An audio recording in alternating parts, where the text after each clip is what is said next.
في اقل من 3 دقايق ومن غير اي معرفه بالكودينج او ال HTML language قدرت اكريت HTTP بيج. البيج دي عن طريقها بياخد بوست من على الفيسبوك ويبدا يوديه لكلاود وهو AI تول، وتقوم بعمليه تلخيص ويرجعه لي تاني في شكل خبر صحفي ممكن استخدمه عشان اعمل بيه تويت. وبكل بساطه قوي كل اللي هعمله ان انا هروح على صفحه الفيسبوك مثلا اللي عليها البوست، زي ما انتم شايفين البوست اهو طويل قوي من على صفحتنا اب جيني.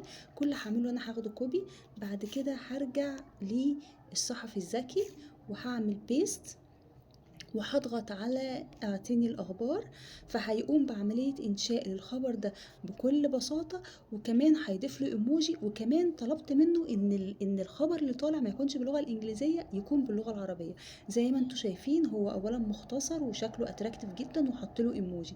كل ده عن طريق بلاتفورم بتستخدم فيها الاي اي اسمها تاوني اي اي. تاوني اي اي ده بيمكنك انك عن طريق برومت بسيط جدا انك تبدا تنشئ ابلكيشن او HTTP بيج وتكون تفاعليه. يعني مثلا هو في الاول كان بيديني الاخبار في شكل باللغه الانجليزيه، انا قلت له لا انا عايزه الاخبار تجنريت باللغه العربيه، فعمل لي جنريت دي عادي جدا. يعني انا بكتب له تكست عادي هو بيحوله HTTP بيج، وكمان بيطلع لي لينك ممكن حد يجربه. كمان هو في الاول اعطاني بوتون واحد قال لي اعطيني الاخبار، لكن انا قلت له لا اضيف بوتون تاني اللي هو اسمه كلير او مسح، عشان لما اضغط عليه يبدأ يفضي التكست ده.